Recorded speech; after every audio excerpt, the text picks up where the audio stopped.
Hi, for the recording, welcome back. We are Nagarjuna investigators. I recently learned this is our 84th session together on September 25, 2024. Let's gather our minds here as we usually do. Please bring your attention to your breath until you hear from me again.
Bring to mind that being before you is a manifestation of ultimate love, ultimate compassion, ultimate wisdom.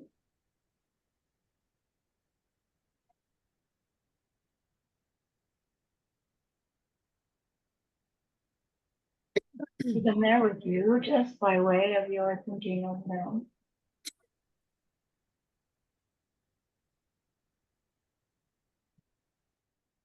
They're gazing at you with their unconditional love for you.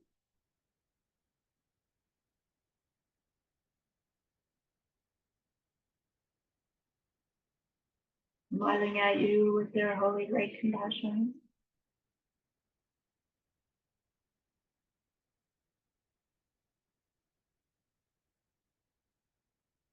Their wisdom radiates from them.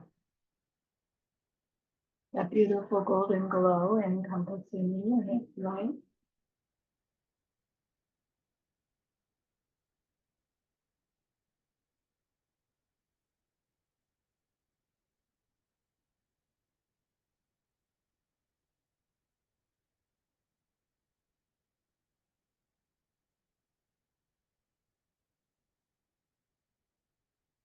And you hear them say, bring to mind someone you know who's hurting in some way.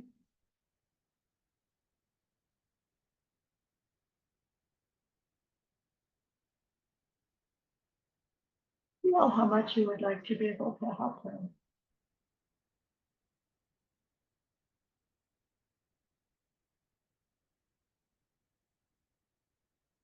Recognize how the worldly ways we try fall short.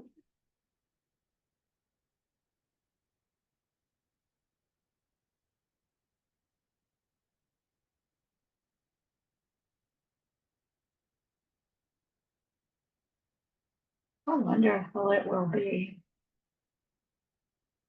And we can also help them in some deep and ultimate way, a way through which they will go on to stop their distress for others.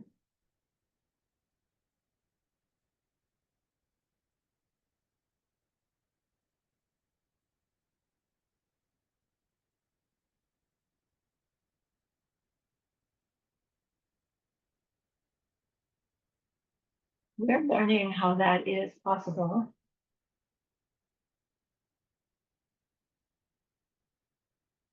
And so I invite you to grow that wish into a longing.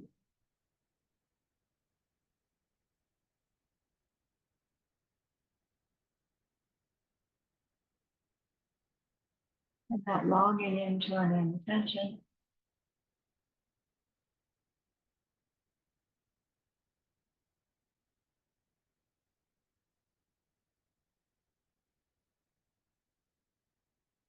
Then turn your mind back to that precious holy being. We know that they know what we need to know, what we need to learn yet, what we need to do yet. To become one who can help this other in this deep and ultimate way. And so we ask them, please teach us that.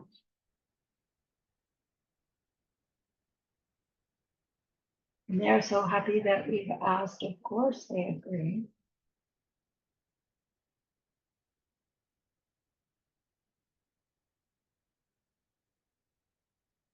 More gratitude arises.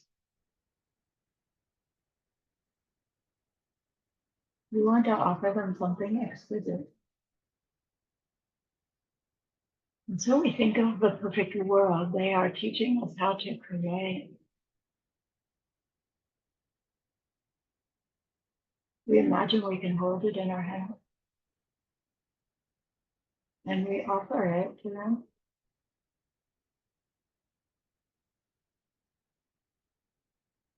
Following it with our promise to practice what they teach us, using our refuge prayer to make our promise. Here is the great earth, filled with fragrant incense and covered with a blanket of flowers. The great mountain, four lands, wearing the jewel of the sun and the moon. In my mind, I make them the paradise of everything and offer it all to you. By this deed, may every living being experience the pure world. Idam Guru Ratna Mandala Kamye. Go for refuge until I am enlightened to the Buddha, the Dharma, and the highest community.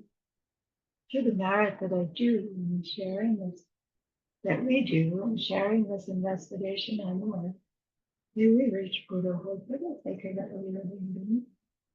Go for refuge until I am enlightened to the Buddha, the Dharma, and the highest community. To the merit that we do in this investigation and the rest, may we reach Buddhahood for the sake of every living being.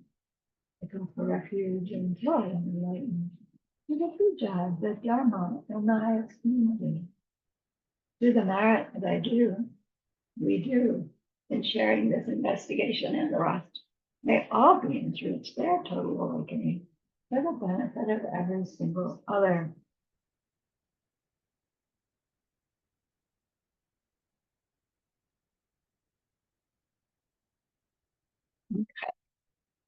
Let me share.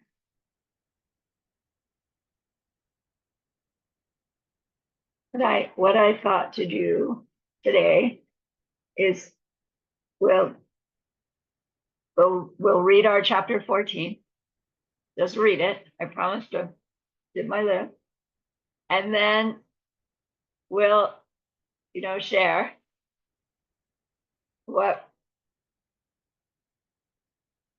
right? Some of us committed to see how we apply that to other things than seer, seeing, seen, and see what we come up with. Okay, so we're get on the right page. So let me get our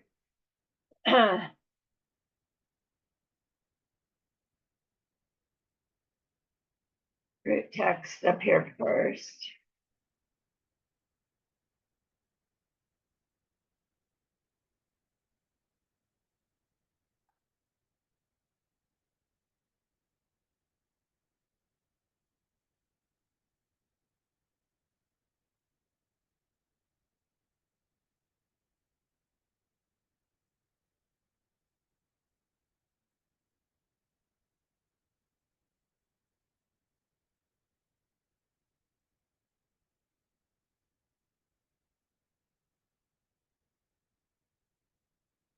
I have everybody on my picture.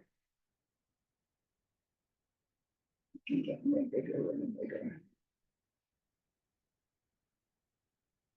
No, that doesn't help. Okay, so sorry, those I don't see. Elsie, there you are at the top of the page.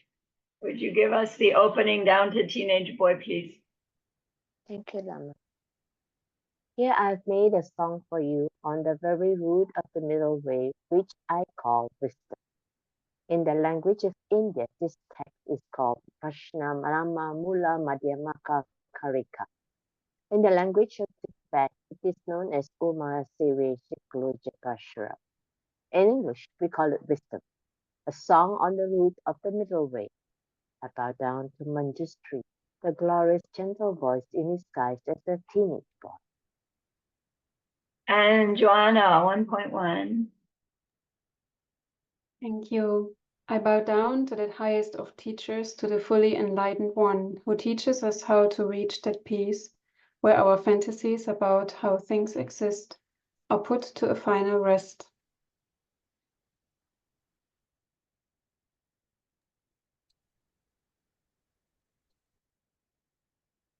Play, please. Who? 1.2. Thank you. I bow to the one who taught us that things happen in dependence. Nothing ends and nothing begins. Nothing stops, but nothing ever lasts forever. Nothing comes and nothing goes. No two things are different, nor are any two the same.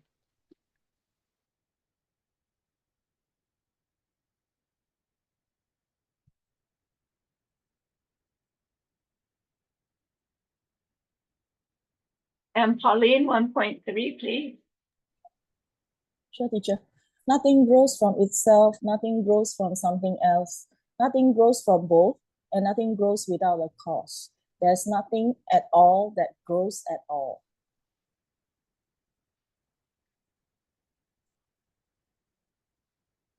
I need to shift my share here.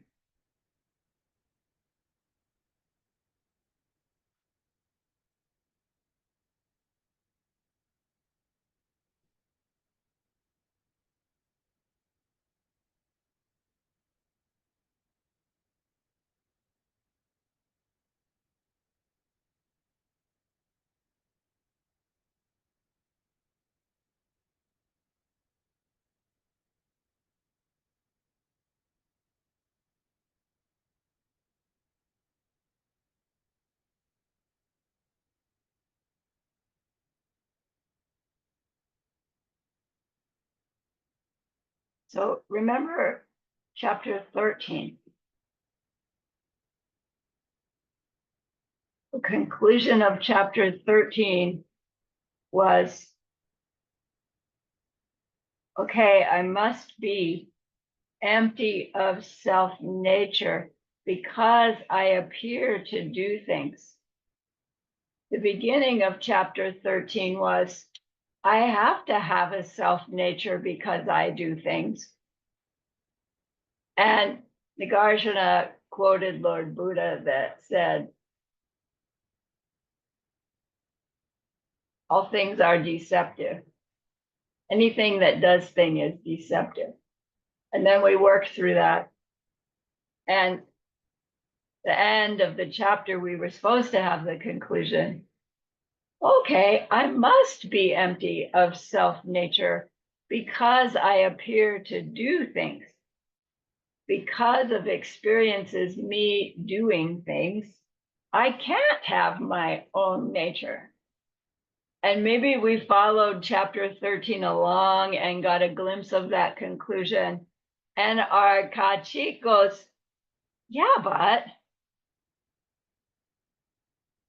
if I'm deceptive, if I'm just an illusion, if I don't exist with some nature of my own, how can I interact with other things, other beings? If other things have no nature, if they're just illusion, if they're just a mirage, a magic trick, what's there for me to interact with? And if interacting has no nature, if it's just an illusion, then how can there be an experience between subject and object?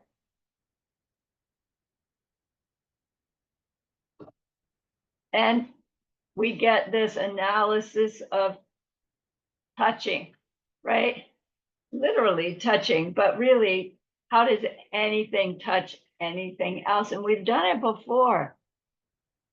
And here we are, he's doing it again. So he's taking us to a deeper understanding of what we think, what our ignorance is making us believe has to happen between a subject, an object, so that they can have an interaction. Because we just heard they're all deceptive. And it's like if we could understand they're all deceptive, we'd go, oh, yeah, perfect. And so it all worked. But when we hear deceptive, as in, oh, not really, oh, just like a dream, oh, right? There's something in our ignorance makes us interpret that as meaning, oh, not really, not, right? And it's like, but that's inconsistent with life. Life is very real. And so our pendulum swings. You know, everything's real the way I think. Nagarjuna says, no, it's not. He brings us to the middle. We think we grasp the middle, and then our mind goes to the, well, then it can't happen. And he tries to bring us back to the middle. So let's read 14.1 with this understanding that he's addressing our katik, saying, I can't be deceptive. Other things can't be deceptive. They can't be illusion. They have to be what they appear to be. Okay, so where were we? Pauline, Kong, Mr. Kong, 14.1, please. Take for instance the triad of the seen, the seeing, and the seer. Neither all three nor any pair of them could ever touch each other.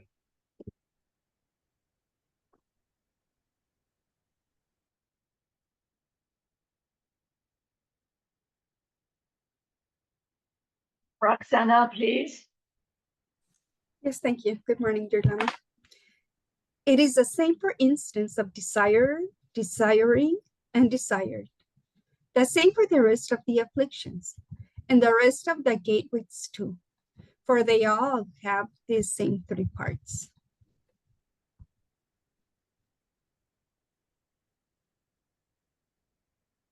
GL 14.3. Thank you, teacher. Say one thing could touch another, since it couldn't exist as an other. In the case of the seen and the rest, we can't say they make contact.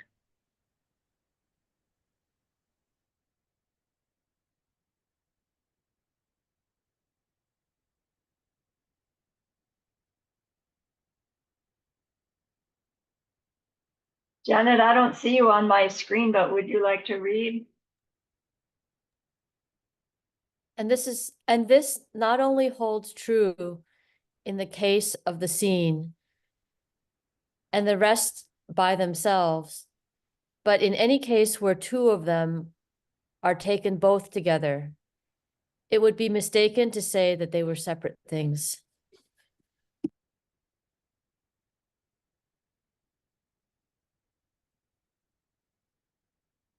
But Elsie, I don't see you on my screen anymore, but I know that's your next. Thank you, Lama. To be one thing depends on the other. How could there be another without something else? But if it was something because of that other, you could hardly claim it was other than that. I love that.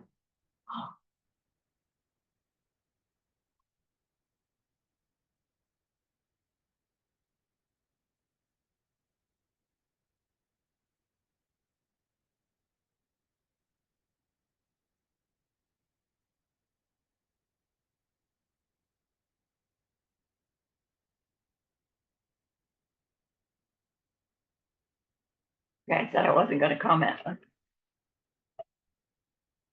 14.6, Conley, please. Okay, thank you. If other was something other than the other, it would be other without any other. Since we can't have another without the other, it simply cannot exist.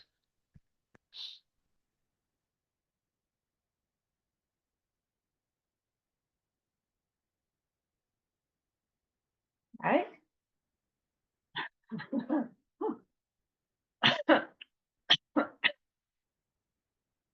Donna,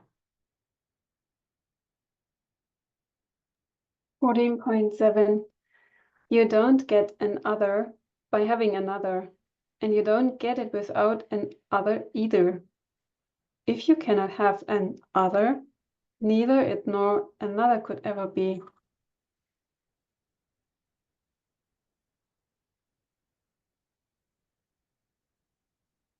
are you getting the conundrum?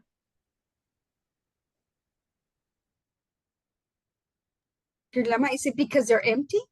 That's the conclusion? They Well, have yeah, no self-nature? That's the words of they're empty, as long as we're thinking of it correctly.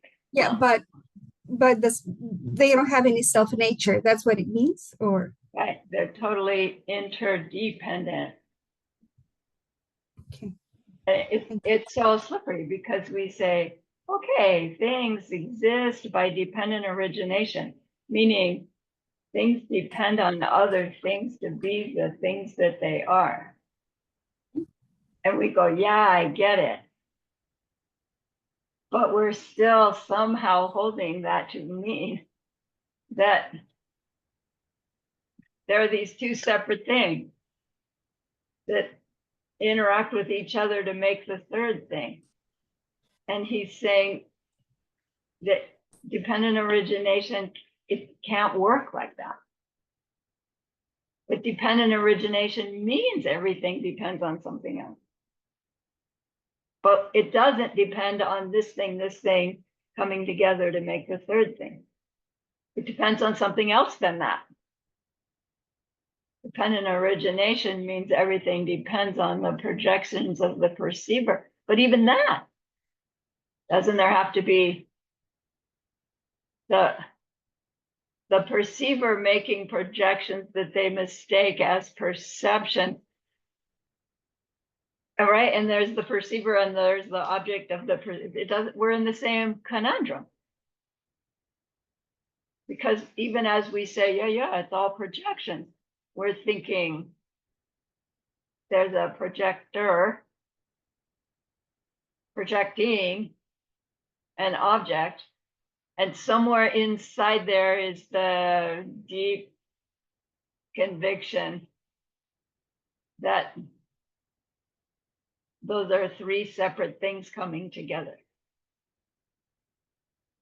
And I don't, it's like it's so hard to verbalize the conclusion he's trying to bring us to, but it's, it's something like there's the appearance of this touching that to make this. And appearances are real, but appearances are these appearances are the experiences that are the karma's ripening. But even as I say they are the karma's ripening, I don't know about you, but I get this little image of there's this seed and it opens up and out comes the picture of all three. But still, it's like, well, then there was the little seed and out came the picture and I still have it wrong. But if we can get the idea that out of the karmic seed comes the all three, we're getting closer. Versus out of the karmic seed comes the me and the it and the interaction between, which appears to be what Nagarjuna is pointing out that we must be doing, even as we understand the thing about, oh, everything's coming from me. We're somehow holding that what's coming from me is that me is separate from that and this. And he's trying to get us to this understanding that it's not happening in this sequential way. It's this constant shape shift. And we call it my karma ripening and my karma planting. Yes, Roxana. Okay. Where do contributing factors enter here for the ripenings to be do so fast? They're all part of it. They're all part of it. They're all within it. I was thinking as I was trying to identify what I was going to project today. And I go, but what I have so many contributing factors surrounding me. How can I explain this part? Right. It gets so big so fast. I know. Like within that, like talk about the acorn becoming the oak tree and the material cause and the contributing factors. And the contributing factors, sunlight, water, but it was also all the squirrels that didn't eat the acorn. And like the fact that the property was there for the tree to grow and it's still there. So everybody who didn't plow that property over and turn it into apartment is part of the contributing factor. And it's like there isn't anything that you can find that isn't in some way a contributing factor to that oak tree. And it gets so big so fast. And then when you apply that to your here's me, my material cause and my contributing factors. What part of existence is not a contributing factor to the me as I know me as? Whoa. All in my seeds? They're too teeny. They can't do that. I don't know all the chapters in well, I guess I do. I've heard them. I'm really hoping there's a chapter, a deep dive into karmic seeds and how they can't touch anything either, because I think we need to go there. Let's finish off. This is the last verse of 14 of chapter 14, and then let's see how we apply it. Gia, would you give us 14.8, please? Yes, teacher. This and that can't ever come together. One thing could never touch another, and just as touching could never be, neither toucher nor touch could ever exist. As separate things, can we experience ourselves touching something to use it? Yes. But not as a me picking up the pen, writing, but as a me picking up pen, writing happening.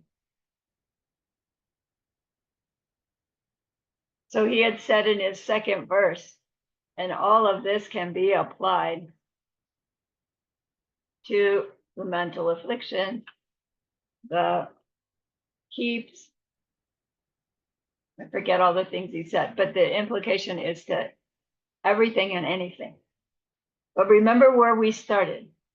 Chapter 13 was your subject side is deceptive, meaning it's deceptive reality, meaning every instant of our me is seed ripening. And it's not independent of its experience. Oh, it seems independent of its experience, so it can experience. And he goes, look, it can't. That's deceptive reality that you're independent of the experience. And I'll show you why. And he did. And we go to the conclusion, okay. I get it. My me is deceptive. This is deceptive reality. But then we try to like use it in life and we go, no. It can't be that I'm an illusion.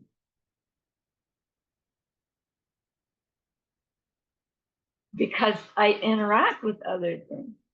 It can't be that they're an illusion. I interact with them. It hurts to crack my head on the cement floor. Someone I know just did that. And an illusion, if you hit your head on an illusionary floor, we think it wouldn't hurt, don't we?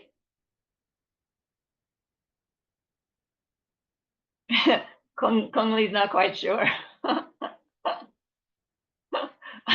I say yes. Oh, you did say yes. It hurt my friend.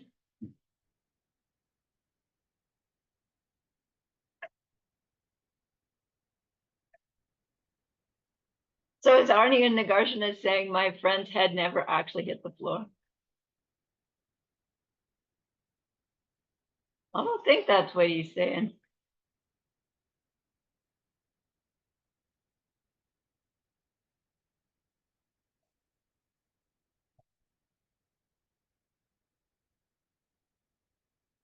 If an other depends on an other to be what it is, then it can't be what it is independent of the other. And if it can't be what it is independent of the other, it can't be separate from the other. And if it can't be separate from the other, then they're not two things. And so they do depend upon each other, but they're not actually others. Yes, Elsie. Lama, I got the thinking like when we are watching a movie, as in the movies, when we watch everything that happens in the movie seems so real. You know, it's happening to that person in the movie, but it doesn't concern us. We just see what this person is experiencing, but we don't really feel the effect of what he's experiencing. You know? So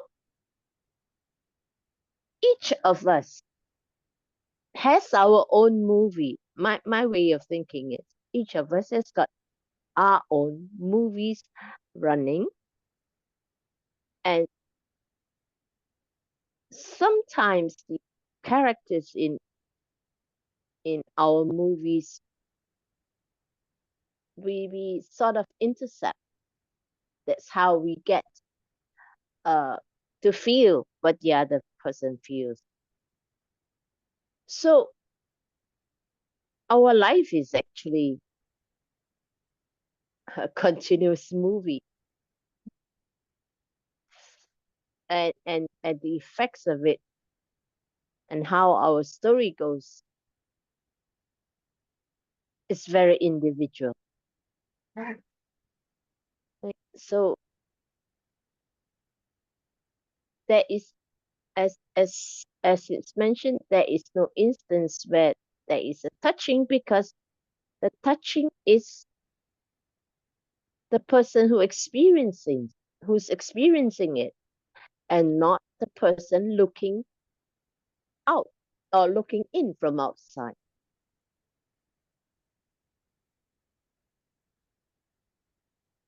But sorry, but sometimes for those people who are looking in from outside, they still they feel they feel that sense of connectivity because they too have experiences of such instances. So I think that's when we sort of touch or connect. Okay. Our I movies don't know. overlap, don't they? Yeah, it does. You know, the movie analogy is really helpful. And I find the danger of it is if then I think, well, I'm just I'm the observer of the movie, which takes me out of it, which is one way to help reduce the reactivity of being in it.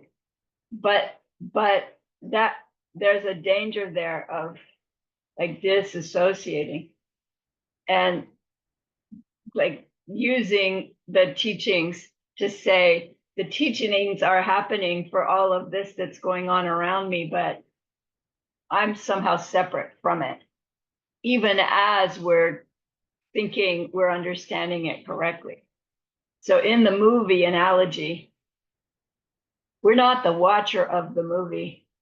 We are the main actor, the director, the producer, right? The creator, the idea of it. We're like all the parts of the movie within it.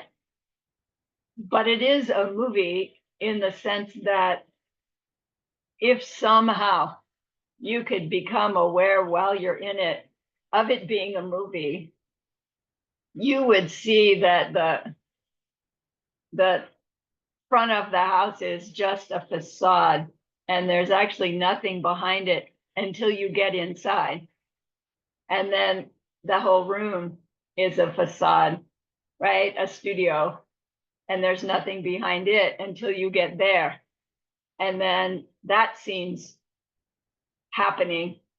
And then behind it is nothing until the next scene is happening. And the next scene and the next scene. And we're just moving from scene to scene with no more continuity than a movie, right? Which is, snippets of things that when it's all put together, it runs so smoothly, like a story, and we can follow the whole thing. But, when they're producing the movie, okay, we're going to do this section. And then we're going to do that section. And then we do this section. And then, right, in the film lab, they put it all together and it runs as a movie. And in kind of in that way, our own seeds are, here's this scene, here's this scene, here's this scene, here's this scene. So as long as you don't go outside the movie and think that you're the observer, not the participator and creator, the movie analogy works really, really well.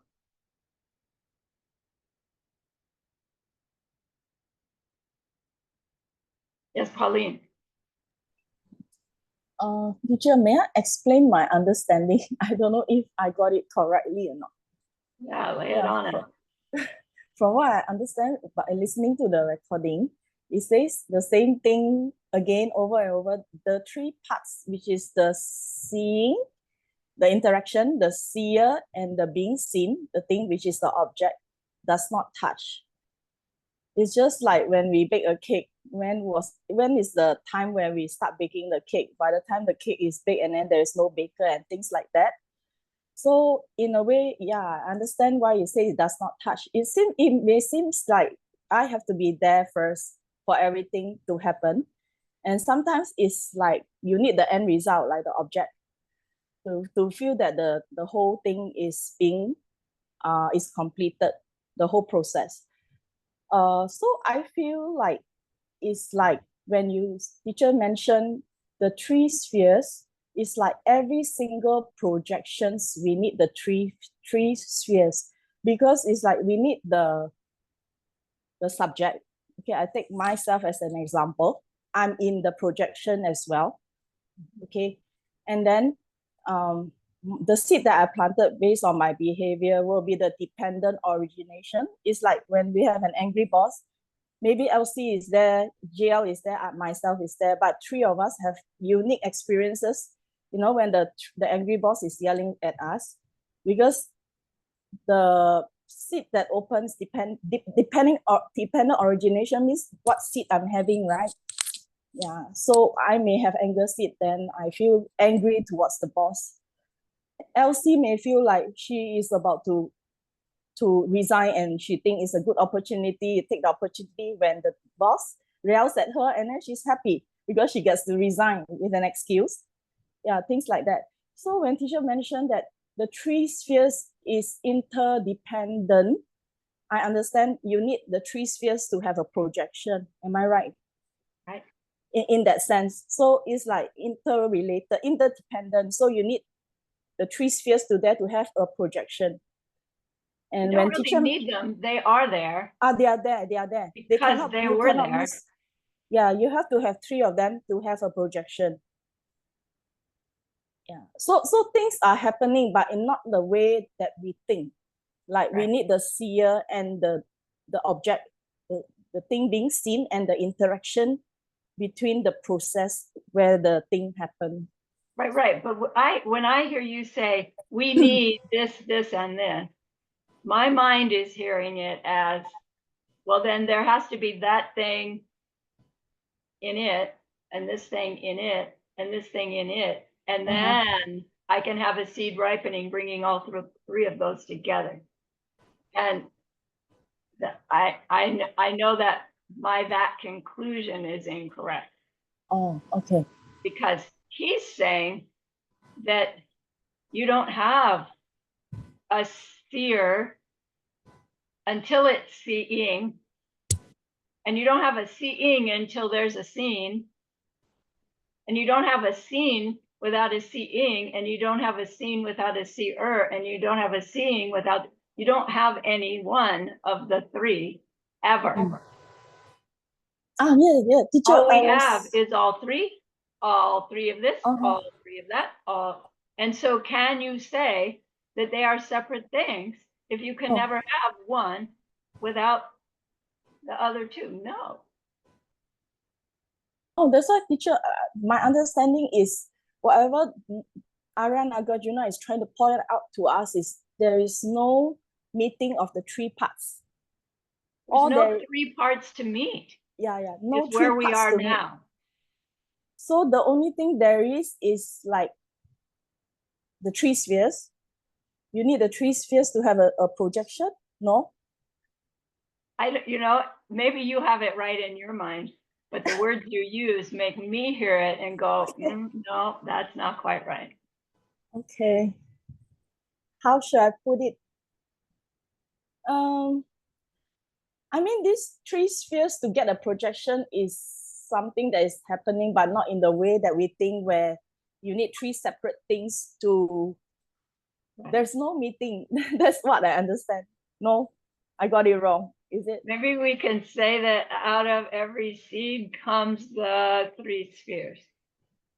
Yeah. And the three spheres is in fact one thing. Yes. One projection. Well, it won't be one projection, but it's like it's all. Words are failing me. So this chapter isn't just about this can't touch that, because we've done that like 7 times before. So it must be underneath there, something underneath. And as I was thinking about the topic I was going to try and discuss if we get there, it was like karma. We say karma, we make karma by way of what my me thinks, says, and does towards another. And here's this chapter, or Nagarjuna is saying there's no such thing as an other.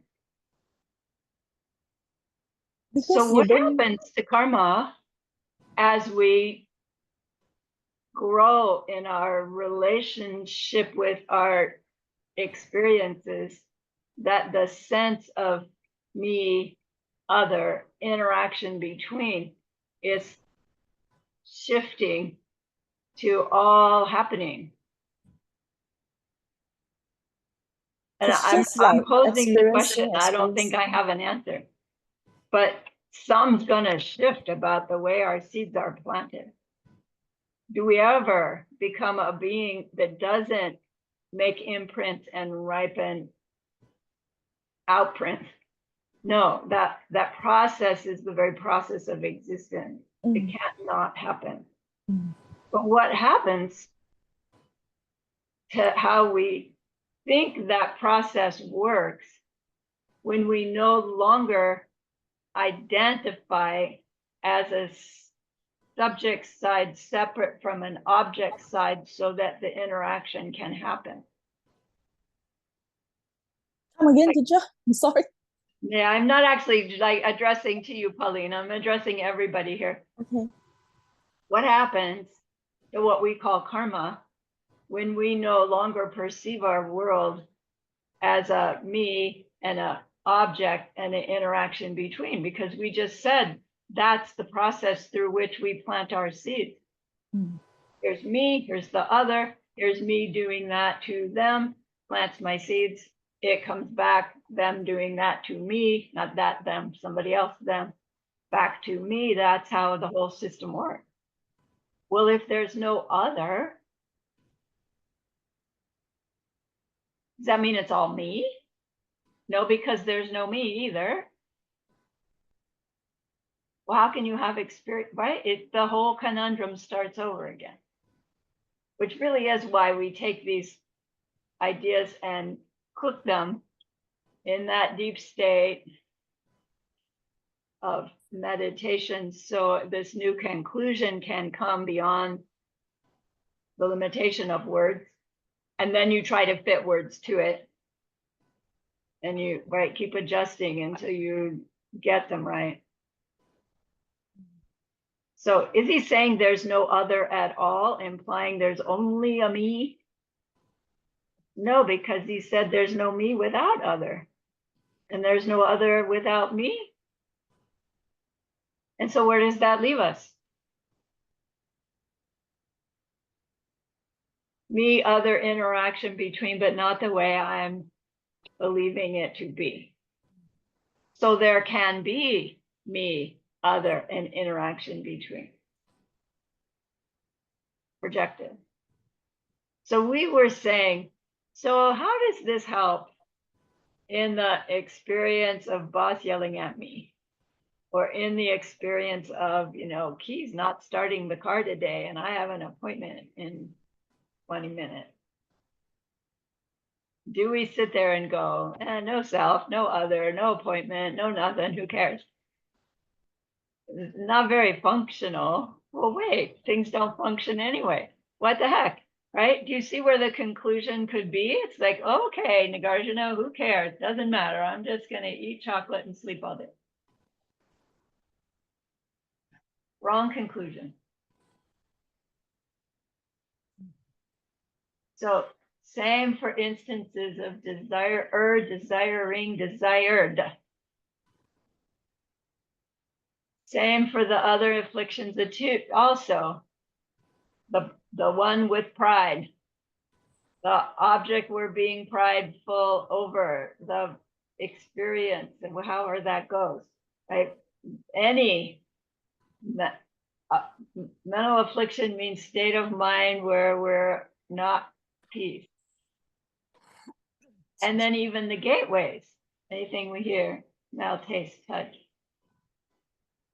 So some of us said, okay, I'll try and give an example from life to see how using this chapter of looking for the other, that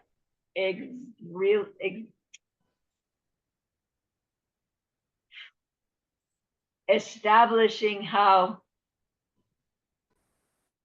the me other experience relationship is happening the way I think it's happening, the way it can't be happening, and the way it is happening in the face of some life situation, some affliction, or some gateway, or some desire, or some aversion. So who wants to go first? There were only a couple of us.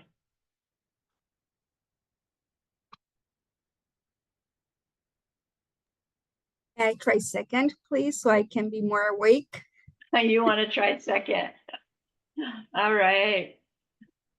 Janet, thank you.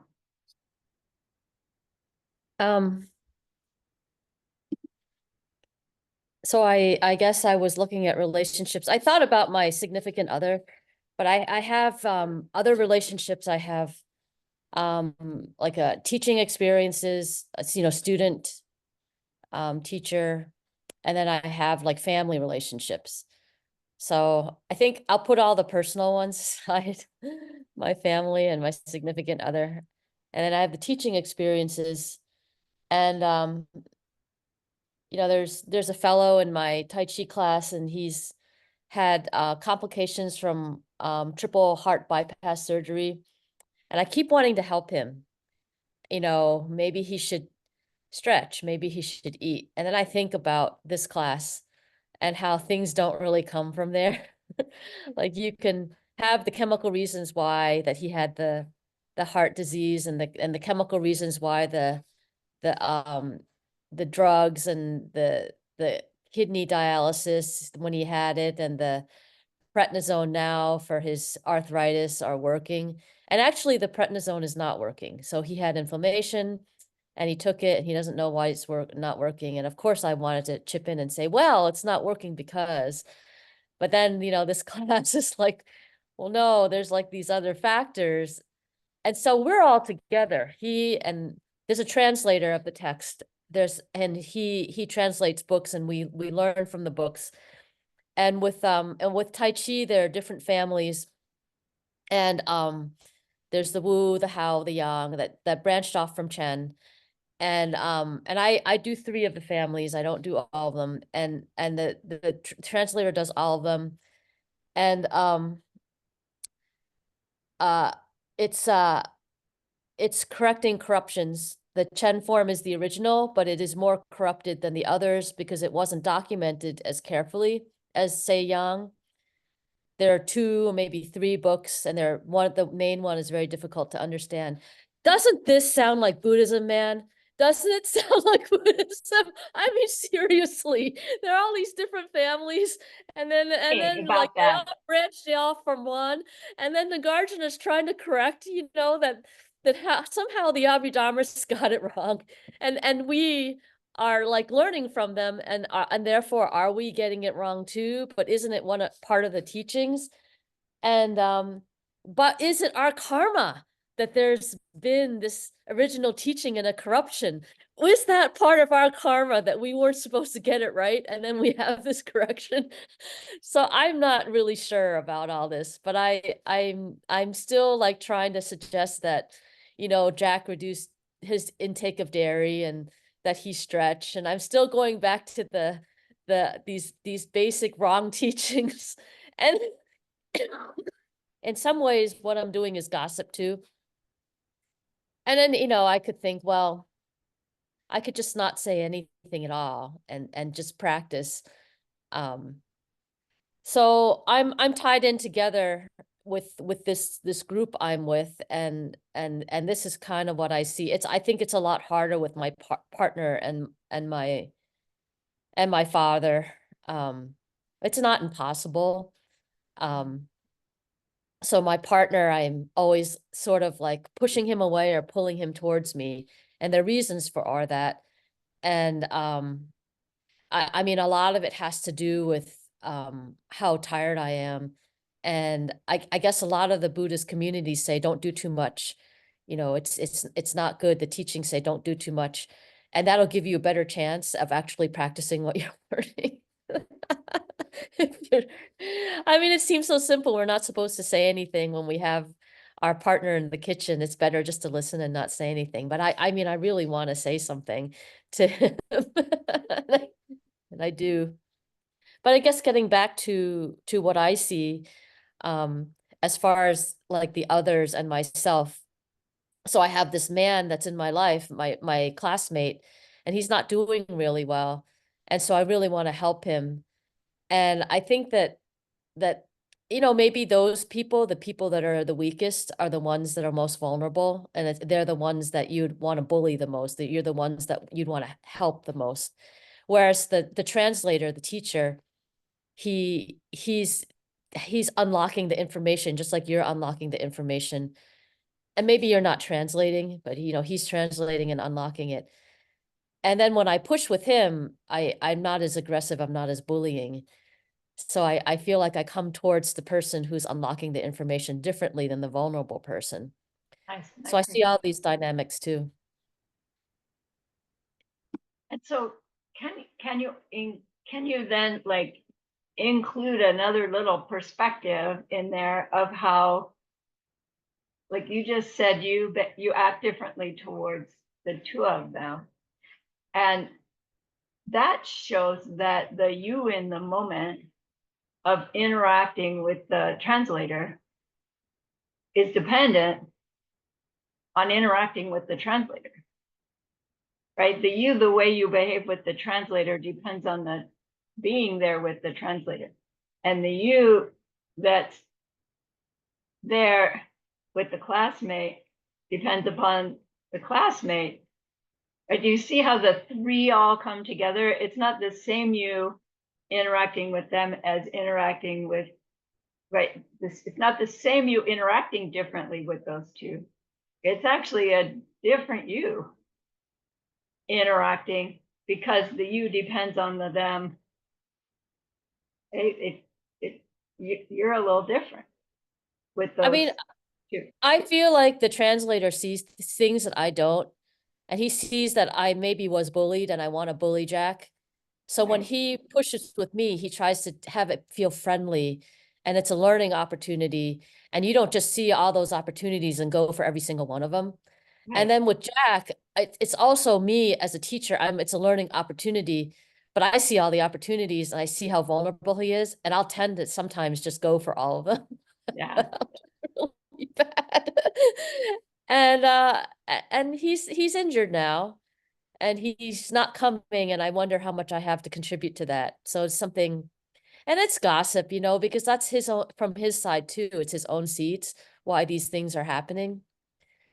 So yeah, with somebody who's who sees things and is trying to be polite and train is how I react with the translator. And then with Jack, someone who's got peripheral neuropathy, he can't feel his feet, and he's got back pain from inflammation. I know that I can take advantage of that, and sometimes I do. So yeah, it's the same person. I guess I'm the same self. And then these others, I will choose to act differently, and I don't act the same towards them. Right. Which means your activity is dependent upon them, not just you alone. It's like, yeah, we all get that. I act differently towards somebody else. But when we take it to this deeper level, it's, well, then really I'm different. I'm not suddenly, Barbara, because I'm interacting with that other person, but I'm a different. Like, I can't say that I'm the me as the me and they're the other, when, right, being with this other, I behave this way, and being with that other, I behave this way, and that those two ways of behaving are different. I can't say that I exist and behave independently of the one I'm with. And Nagarjuna is trying to get us to recognize that's the illusory me, is that I think I'm this me that goes and interacts with you and goes and interacts with you and goes and interacts with you. And he goes, that one's just an illusion, you know? It's like there's the me interacting with you now. And then there's the me interacting with you now. And the thinking it's the same me is like a dream thinking. Because we're different moment by moment by moment, based on the experience of the moment.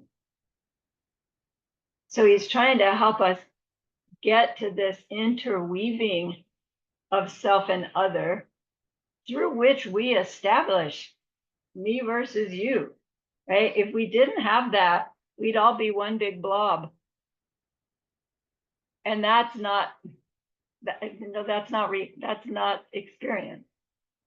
One, there can't be one. Because there has to be something aware of it.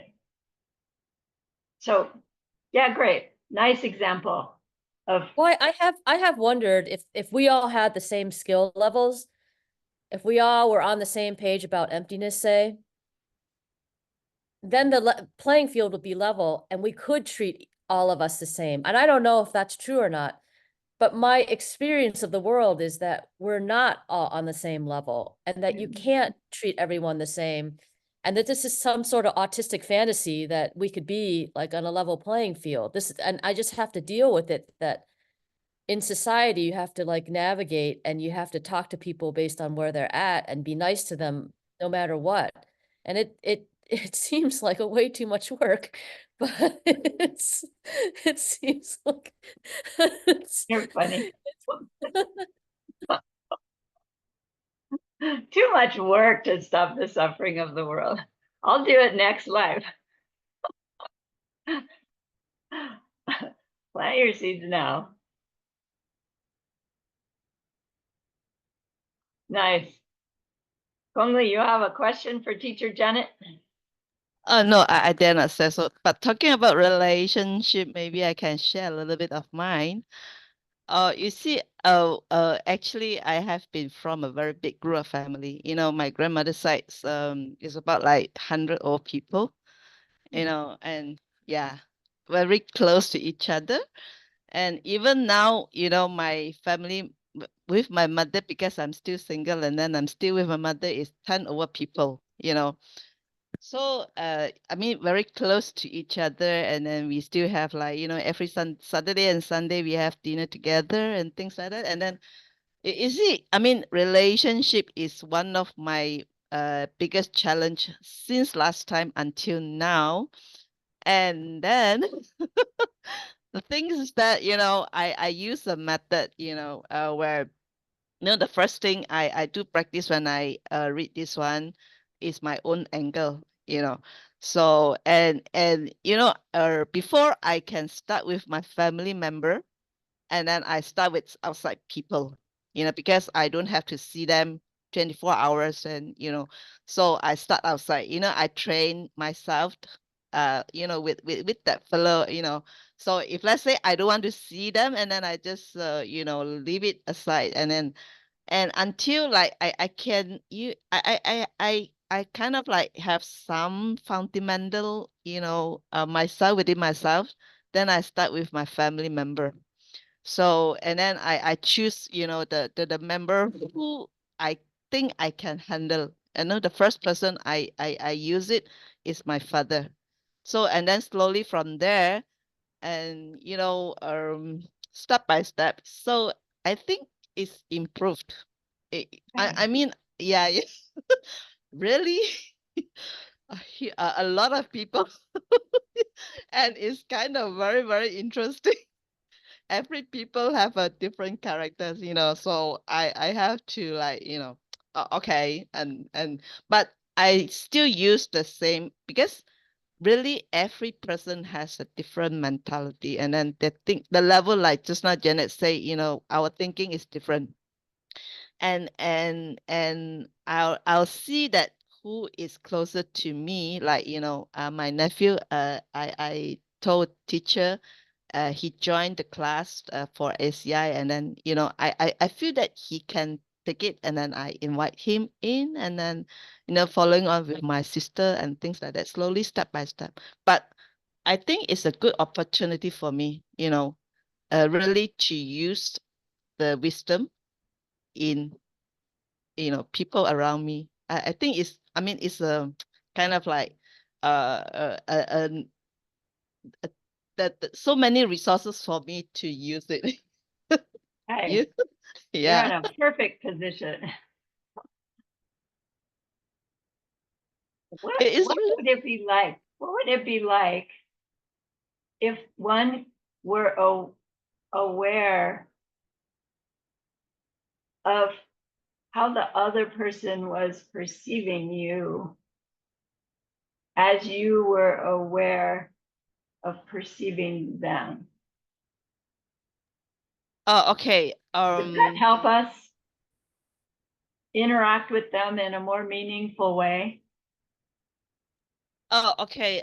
Because in a way that I perceive them and they perceive me is totally different. Right. So yeah, and this one, I have to accept it first. The very first part, I have to accept it. But then, how to let them see me.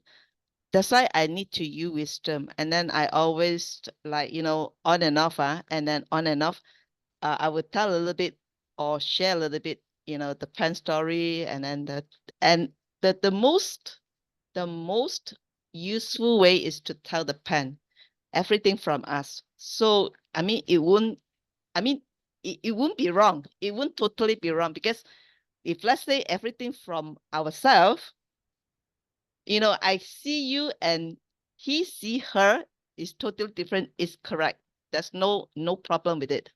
So I think the thing is that the wisdom and the pen is very useful.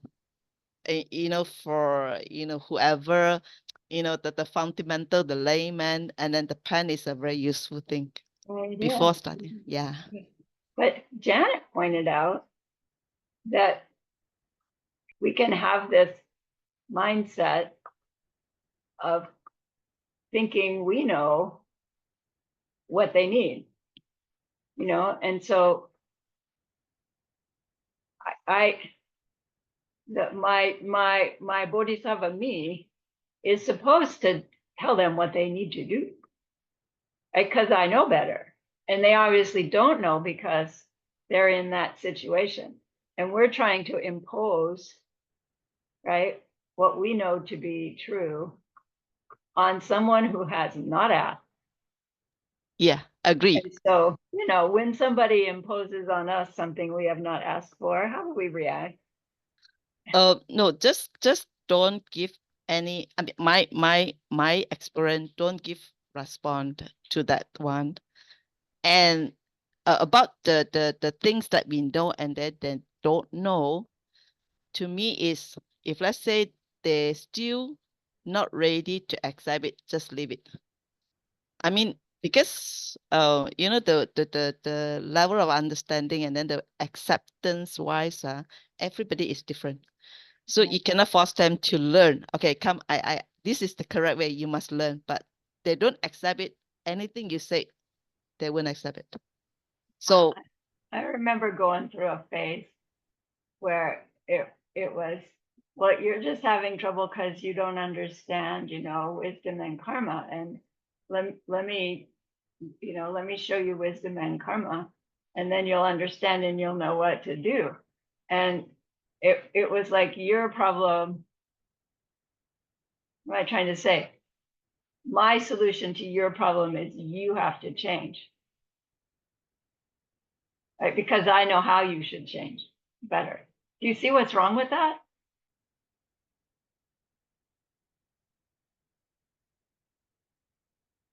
Yeah. We're using our Dharma wisdom and saying to them, you need to change according to Dharma wisdom. Who hasn't changed according to Dharma wisdom by doing that?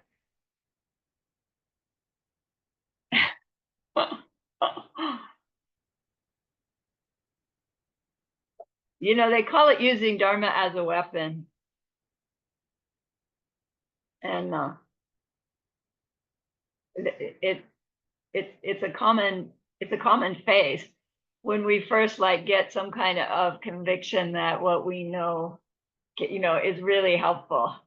When we do, it's right, it's not meanly motivated, it's human nature motivated, and it's a misunderstanding of how to use the teaching. Who do we need to change in order to stop all the suffering in the world, right? And nobody else. So does that mean Kong Li should ditch her, family of 200 people and go live under a bridge because she just needs to change herself? No, she needs those other 100 people to change herself. So thank you, 100 people. Push my buttons again, would you? Yeah. You actually really, I mean, I learned a lot from there, I mean, it's kind of a very natural resources for me to face all these things and, okay, never mind. So whatever, I mean, just kind of like step by step. Yeah. Nice, thanks for sharing. Let's take a break and then we'll have somebody else do their example. So I'll pause the recording. All right, we're back. Joanna, you had prepared something, hey?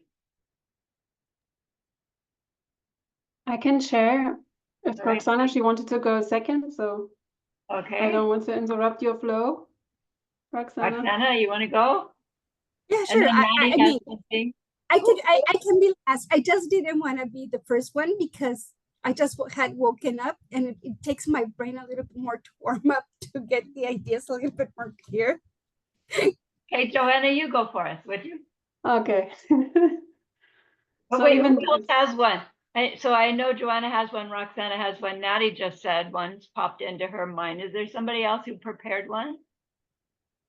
I think it was just, that's, okay. Okay, good. Joanna, please. I was offering it to everyone in our group, so Okay. maybe someone will join.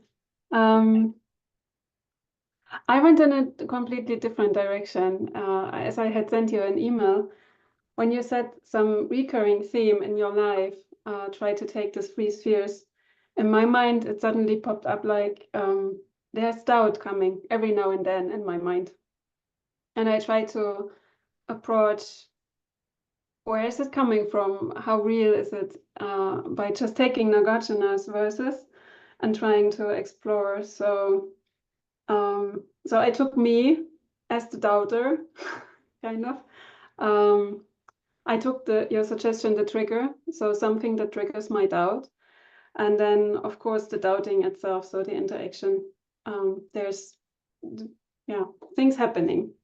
And I was just trying to access those 3 parts of the interaction by first taking the first verse from Nagarjuna. So take, for instance, the triad of the seen, the seeing, and the seer. Neither all 3 nor any pair of them could ever touch each other. And I was trying to think through, okay, if I'm me and there's the trigger, but there's no doubting. So I can't be a doubter if there's no doubt. So there can be a trigger in a me, but I'm not the person taking on the doubting position. Then I can be me and there can be doubting, but without a trigger, actually this combination doesn't work neither. So it's also not really working. And then of course the trigger and the doubting, but without a me, what does make doesn't make any sense at all. So this combination didn't work either.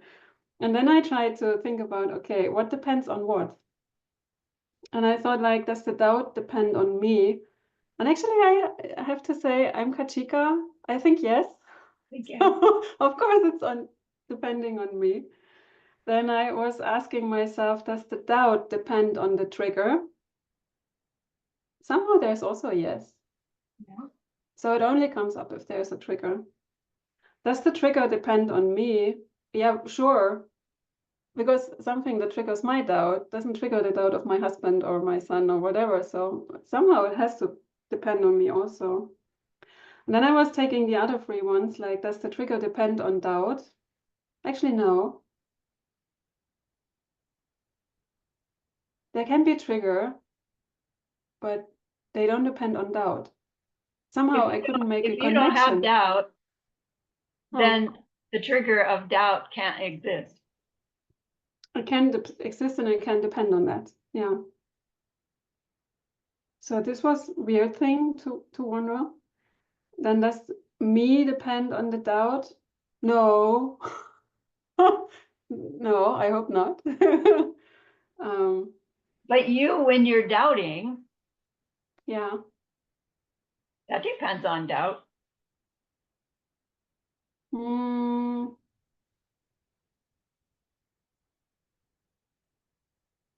somehow it more comes like it depends on the trigger. Is there a you that's not doubting when you're doubting? Yeah, this is the false thought of a general me existing there. Independent of your experience.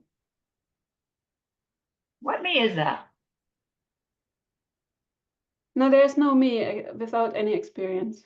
Oh, there's a no you, and then there's the you doubting at the moment. No, So there's no you at all. no, You didn't say I that. don't say that. So there is a you, Yeah, and then suddenly, because of the thing that triggers the doubt, there's the you doubting, but the you that wasn't doubting and the you that now is doubting is the same you. well, there I was kind of tripping over my own thoughts Right. because the me, I'm never the same me, but still there's this feeling of there is a me somehow existing consistently, but there's no me that exists the same way every moment. Right. And So that when- me, that's the same me consistently, is the me Nagarjuna is wanting us to find, and you found it. they're not existing every moment same. The one that is there that can be the one that's not the same every moment. Because that's impossible. You see? We Yeah. have to find it and then show ourselves,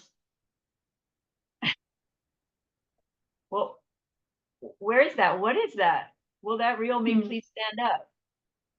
The one that's independent of the experience of the moment. Right? We can't find that one until we find the one we think is there. And you very beautifully pointed it out. Did everybody feel it? Like I really did. There's the me that's dependent on the three factors going on. But underneath that, there's the me. You know, this me and all the rest of this is going on top. And do you see how inconsistent that is? It's like, no, that's reality. And he goes, yeah, check it out. Right? Find this one. That's what we're looking for.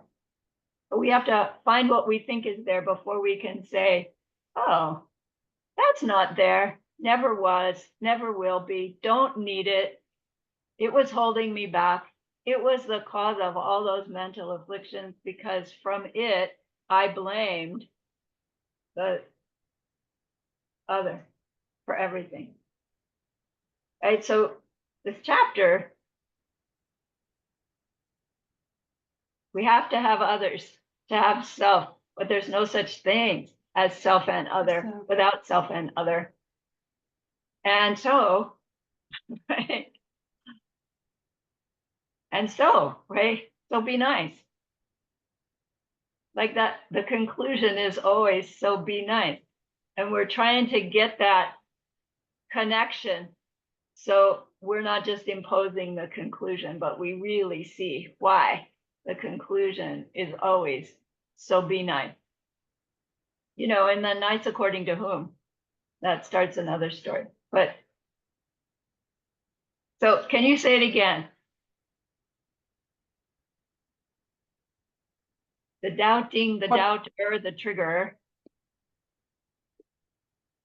What causes what?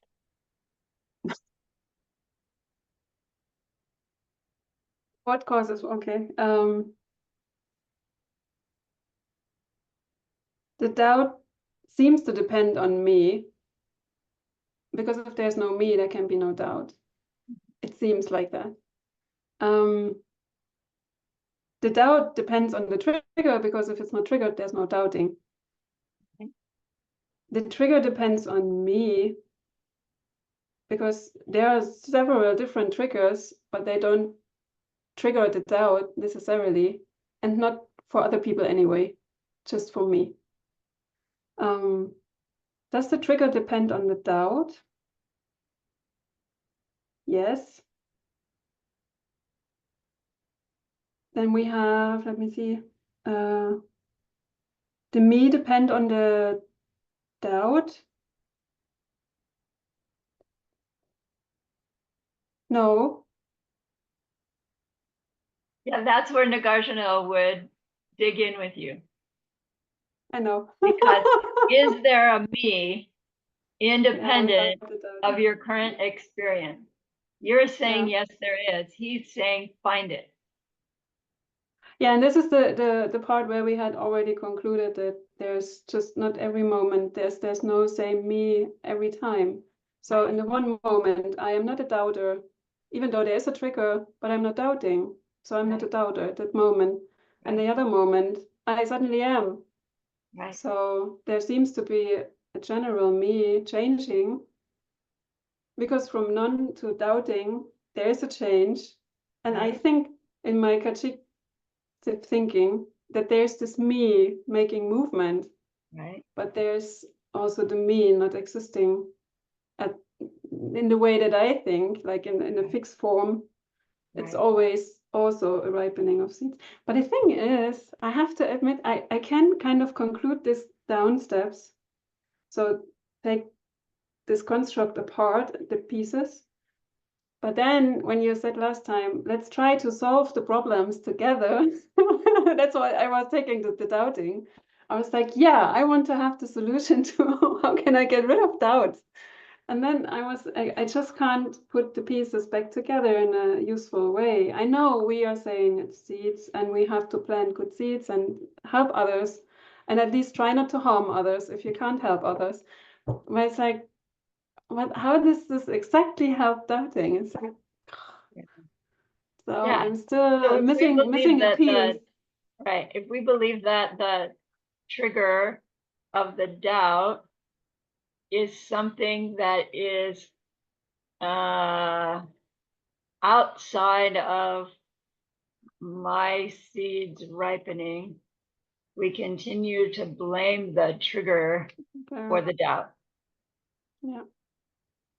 When we see that there's nothing in the trigger that can trigger doubt other than my seeds ripening for that, we recognize, oh, this is the result, you know, you can say, of causing others to doubt something. And so the ripening of causing others to doubt something is ripening as this experience, my doubt being triggered by that. But it's all, it's the trigger, the doubt, and the doubting are illusory in the sense that the trigger didn't really trigger the doubt. That experience doesn't have to trigger doubt. Doubt doesn't have to arise from this experience. It is arising because I caused somebody doubt in the past. I regret that. Right. So then, right, to really use it, we've got to figure out how is it we cause doubt in somebody else's mind? Hmm. You know, and just like what pops into my mind right now is, you know, people know that we're trying to practice this stuff. And then, you know, we waltz into a group and choose somebody out for something they did. We've, you know, and the people, right, see us doing that. They're going to doubt, right? They're going to doubt whatever we profess to be true. If we don't walk our talk, we're causing doubt in other people's minds. Like, we really do see ourselves influencing other people. And Janet showed how her relationship is different with different people. Right? So we influence other people in different ways. Master Shantideva pointed it out so clearly. There's like 3 ways. We see ourselves as equal to somebody. We see ourselves as better than somebody. We see ourselves as less than somebody. And in some way, shape, or form, we have this automatic way in which we are interacting with others. And it influences how we react. Why did I go there?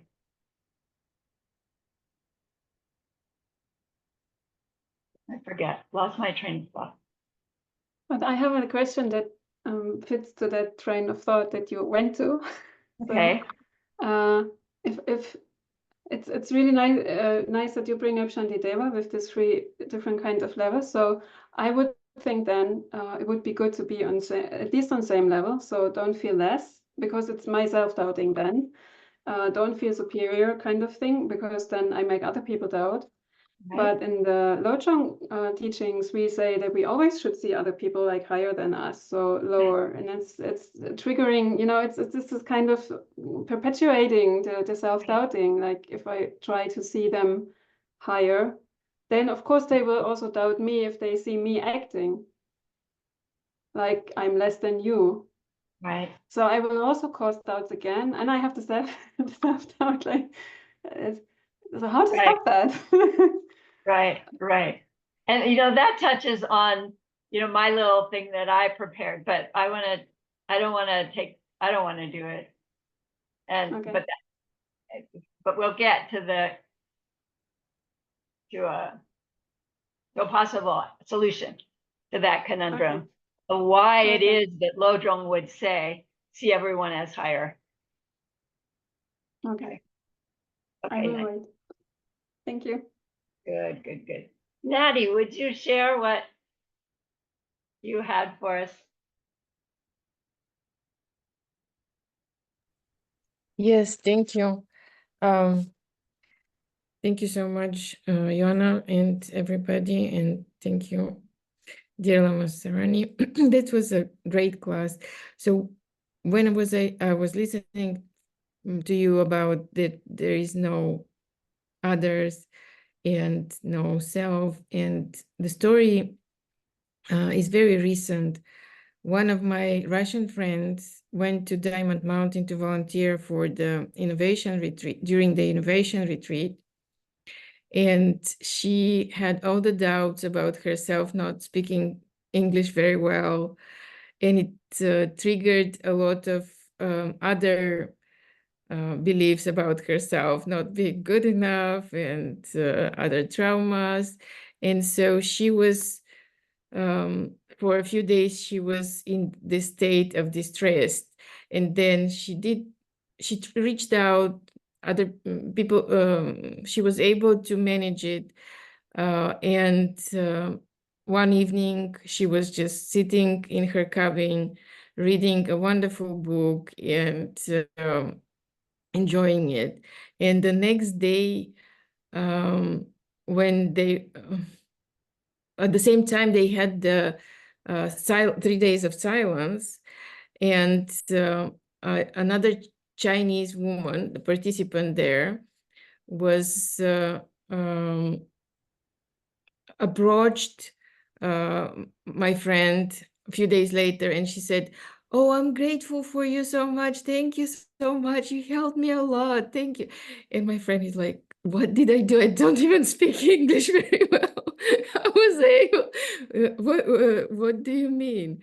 And so Chinese lady said that during the silence, 3 days of silence, she was having lots of her own um, like demons came up, and she was fighting the memories or problems that were in her head, in her mind. And she went out walking, and it was already dark, and she saw a deer with the eyes flashing. She was afraid. She was completely in a panic and feeling very, very bad. And then she went by the cabin where my friend was and saw her reading calmly a book, and she got this peace come over her. And she said, I felt so much in peace, and I was able to finish the silence retreat very well. So I'm so grateful for you about that. See how easy it is to serve. And Sweet so, yeah, story. so we were talking with my friend, and she said, well, this is um, how what I did helped others, and how we all need to be calm and just follow our joy and do things with what we really want to do, enjoy to do, and it somehow the universe will put everything together for us. And I'm thinking, okay, but there may be other people also that she happened to know about this Chinese woman, and this raised her own not self-esteem, but happiness, the level of that she's worthy, that she got a sign that she's really worthy. She was looking for those signs, right? She needed this when to prove to her, and it came. But for sure there could have been other people walking and never were able to tell her this, or interactions are so many interactions with everybody, not just with this situation, but we do so many things that we don't even have slightest idea what is happening and how it is. So that's what I wanted to share. Sweet, thank you. Nice. Okay, Roxana. Thank you, dear Lama. May I have the rights to share screen, please? Yeah, Oh, I have it. I have it. I think you can. I set it up, I think, Yes. where everybody can share. Okay. Thank you.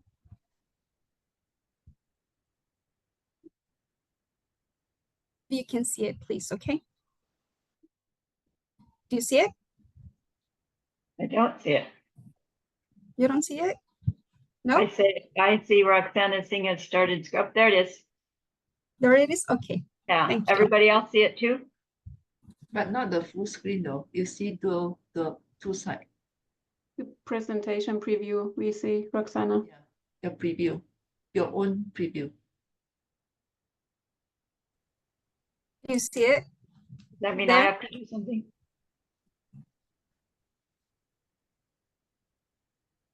If you try to share the presentation, the full slides, because we see the preview with those two, so always with the next slide that's coming. Okay. So I did, but I don't know how to stop the preview. Well, but you can see my husband, right? Yeah, We see. can. Okay. So that's my husband doing the dishes, and that's a happening ripening projection of my day.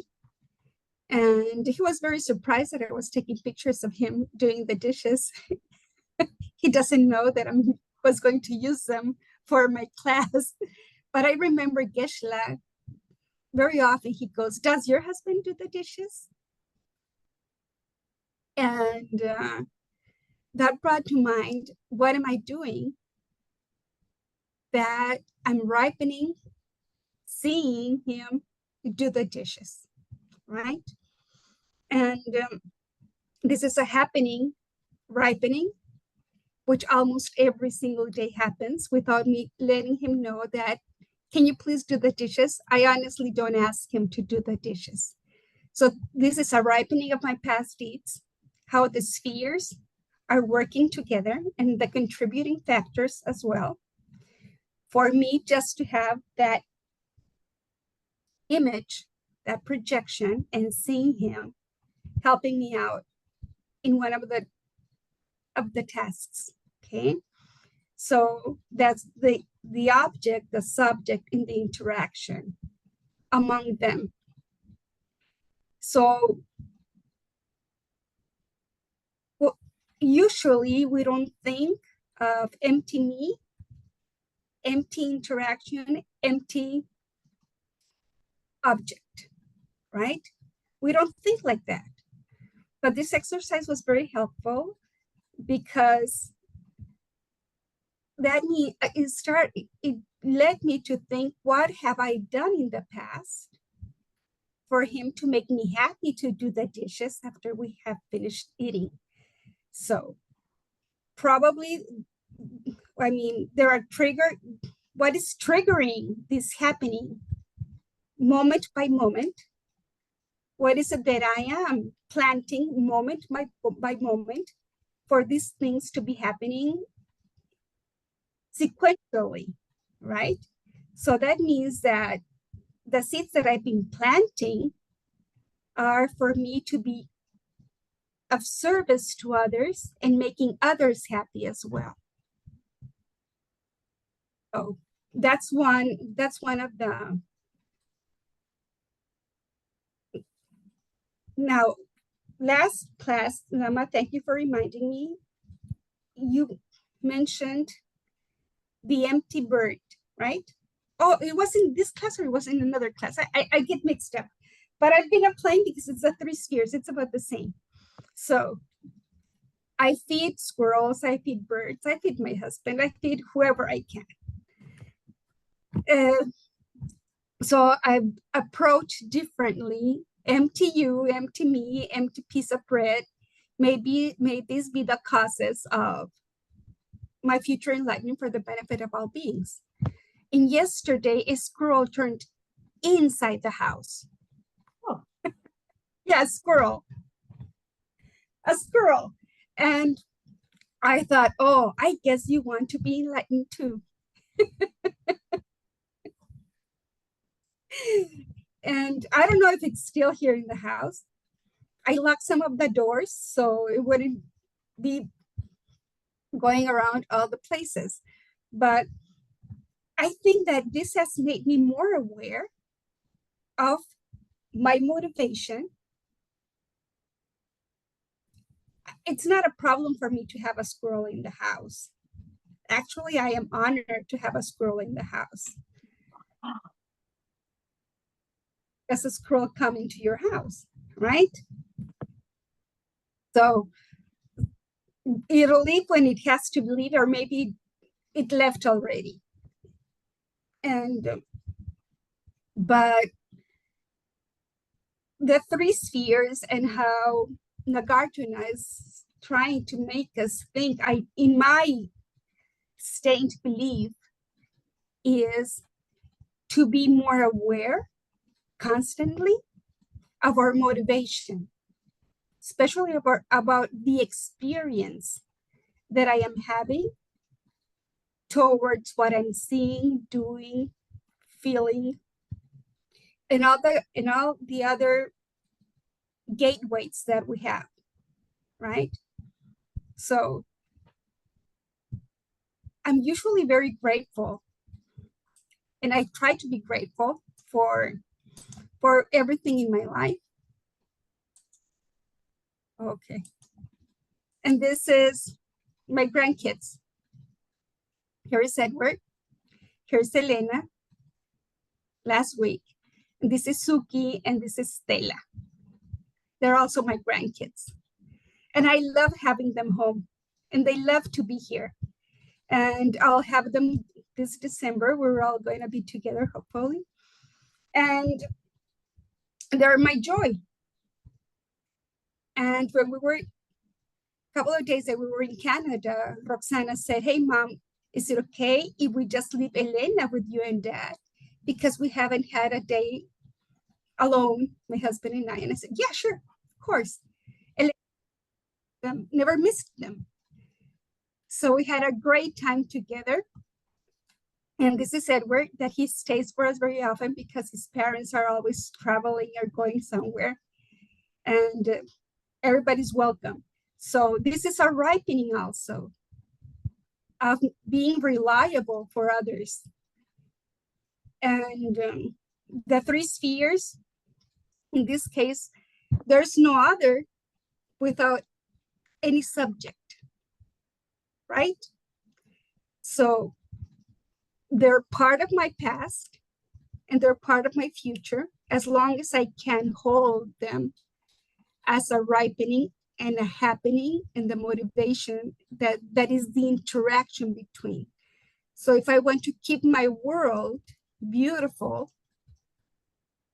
with love and with kindness and being a reliable person, that means that I have to know exactly what seeds to continue planting.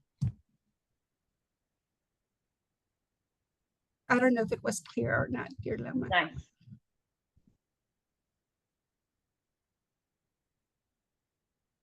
Sweet, thank you. No, thank you. So Thank you. right, the understanding of other defines ourself, and our self defines the other, and together they make experience. And experience is life.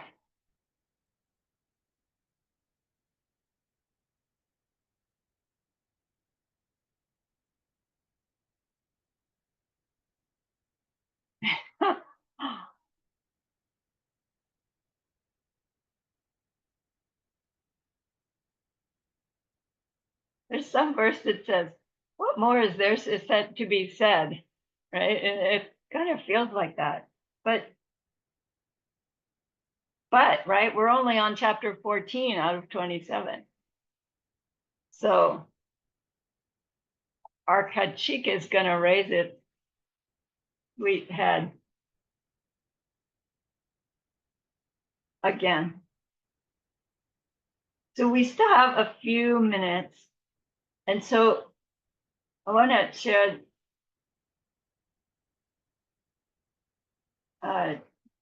Joanna had touched on this about the doubt. I remember the train of thought. And Natty too touched on it, how there's a deep-seated experience in which we compare ourselves to others. You know, our belief that there's a me separate and the other is separate, and so we can interact together to have experiences. Somehow in that we are constantly then judging. Actually, I understand where it comes from. It comes from the need to know we're safe. And so we automatically judge. Is that person more powerful? Is that other more powerful than me? Less powerful than me? Equal to me? Because, you know, in survival mode, you don't mess with the one that's more powerful. You override the one that's less powerful.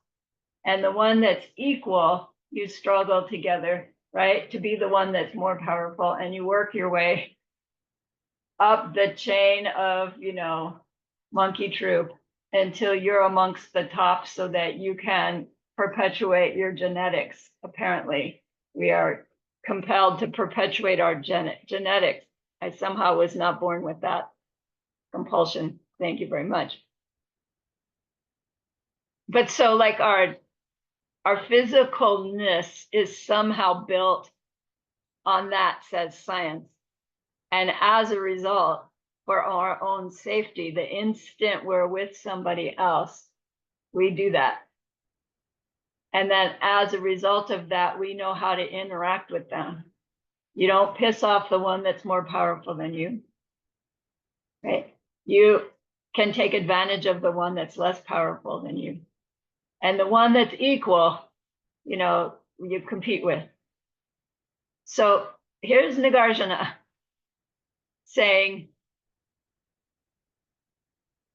those others, perceiving the other as better than you, happening is what's making you feel less powerful than them, right? They're not the more powerful one until you see them that way. And you're not the less powerful than them until you see them that way. And the you seeing them that way isn't happening without it happening, right? It doesn't start when the two of you get together, but it wasn't there and it wasn't not there. It's like, what's interacting? There is a self, there is an other. They are more powerful. I will get hurt if I do something wrong towards them. That is all correct. But it's not.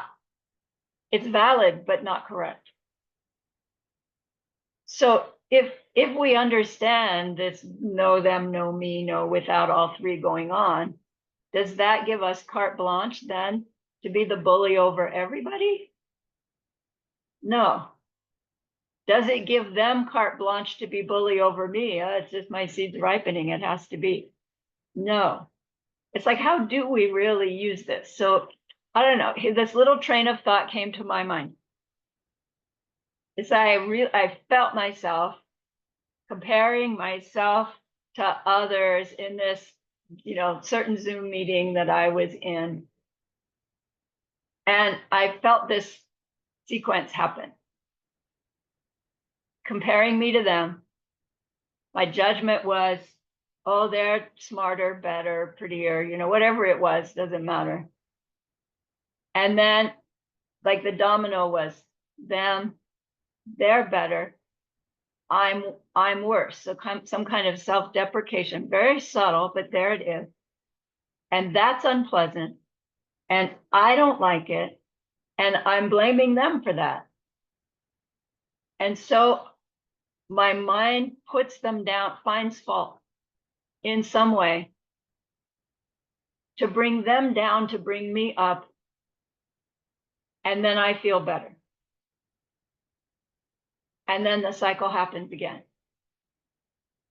And if that's happening in my mind, right, as a human, it's probably happening in other minds too.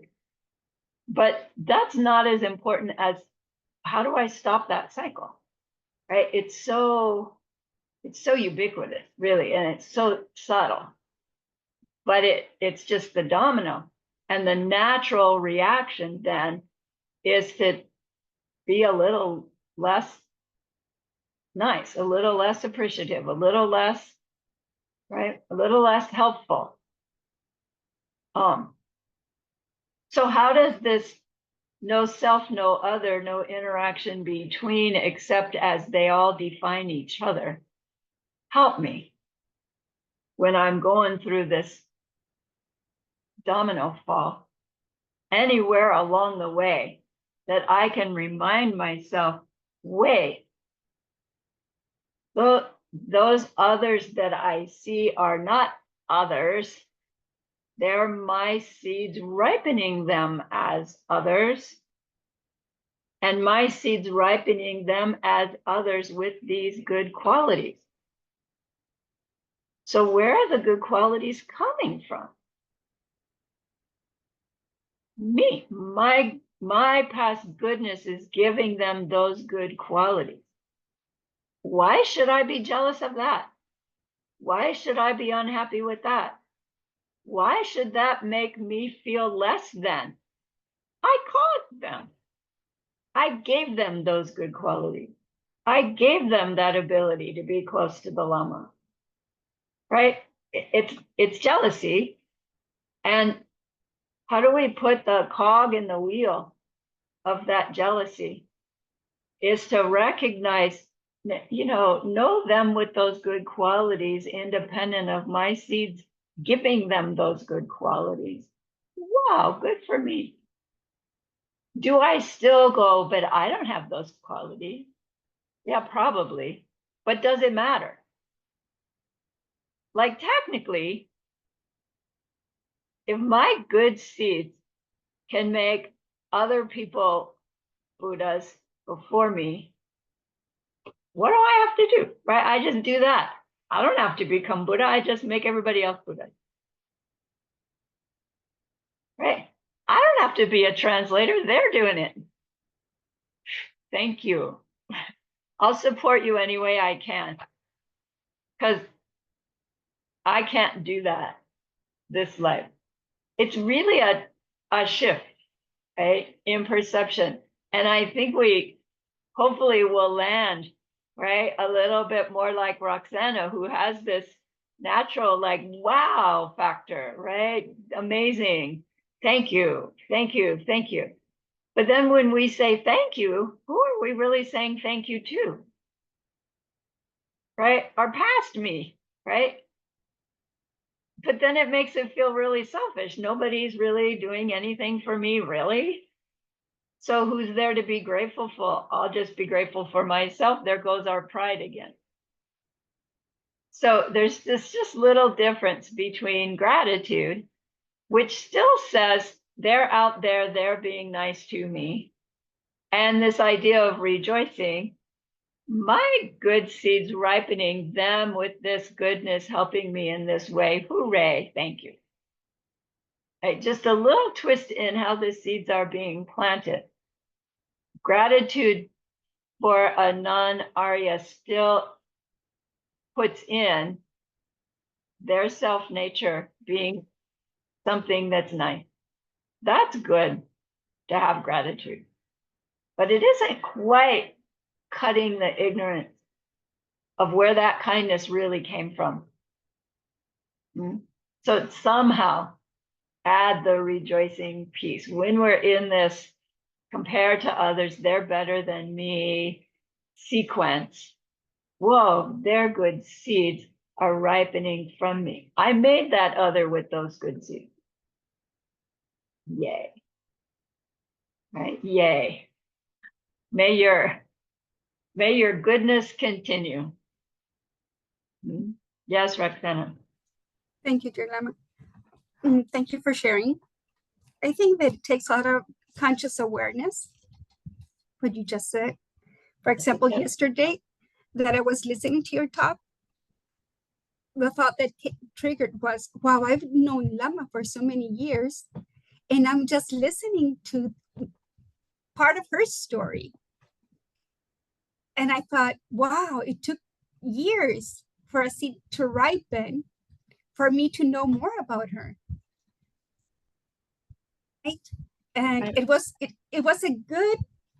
a good feeling, because I thought it finally ripened in a good sense, And then, for example, I called a person over because we brought a lot of Elena's clothes with us so we can share with somebody in need. So this person who came yesterday morning was surprised that we paid extra baggage for the clothes, and said, well, it doesn't matter if we pay, because she goes, you travel all that with all this? And I go, yes, we travel with that. So if we can help a baby, we will help a baby. But I was listening to this person express herself, and she has changed so much. That's what I'm thinking of her. And she even said once, oh, I'm even speaking like you speak. Right. With different words. And then that's when your conscious awareness says, okay, you are shifting, but it's my perception, my triggering, my object-subject interaction that is making the world the way I'm seeing it. Exactly. Right? Exactly. So thank you, dear Lama, for everything. Thank you. Thank you for, I'm very grateful and I value everything that you teach us. Thank you. Nice. So we're out of time for this class on other. I ask you again to think about the ramifications of deeply understanding the this chapter of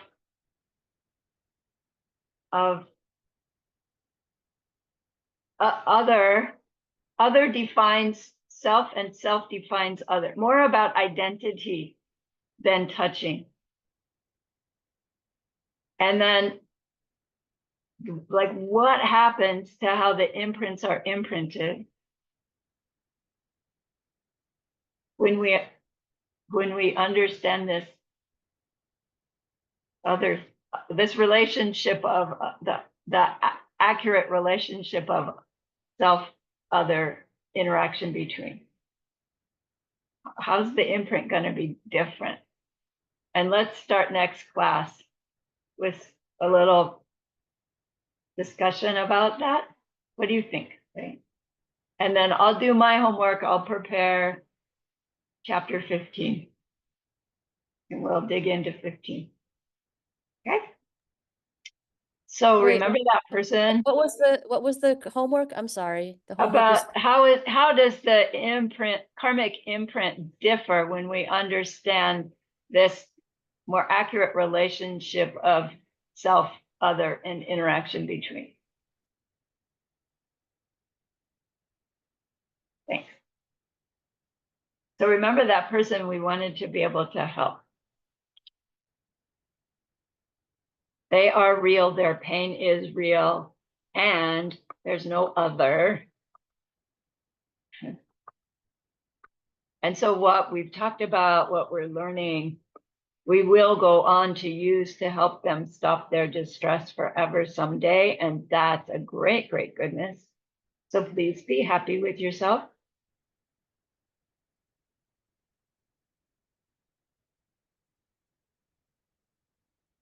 And think of this goodness like a beautiful glowing gemstone that you can hold in your hands.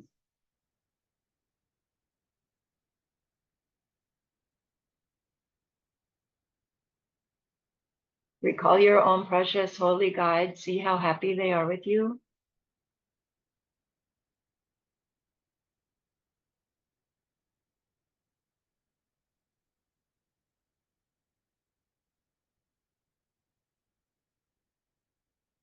Feel your gratitude to them, your reliance upon them.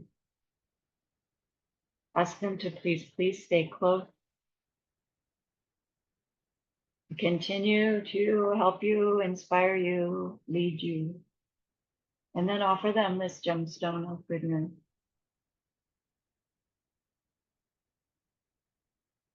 See them accept it and bless it. And they carry it with them right back into your heart. See them there, feel them there. Their love, their compassion, their wisdom. It feels so good. We want to keep it forever. And so we know to share it by the power of the goodness that we've just been. May all beings complete the collection of merit and wisdom, and thus gain the two ultimate bodies that merit and wisdom may. So use those 3 long exhales. The first to share with that one person. The second to share with everyone you love. The third to share with every existing being everywhere. And send a special one to Saba's mom.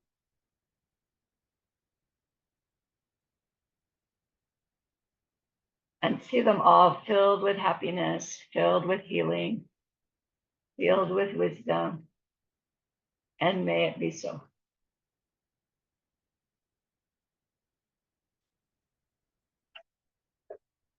Okay. Thank you, everyone. Have a nice week. I'll see you next Wednesday. You know what? Well, next week, I'll give you the schedule for the rest of the year. I'll email it to Joanna. Joanna will pass it along. Okay, because anyway, so you can know. Thank All right. you. Thank you so much. Have a great week. Yeah. Stop the Thank Thank recording. you, Lama. Lily. Yeah. Thank you. Thanks for teaching us. everyone you. who participated. Love you, Yay. everybody. Bye.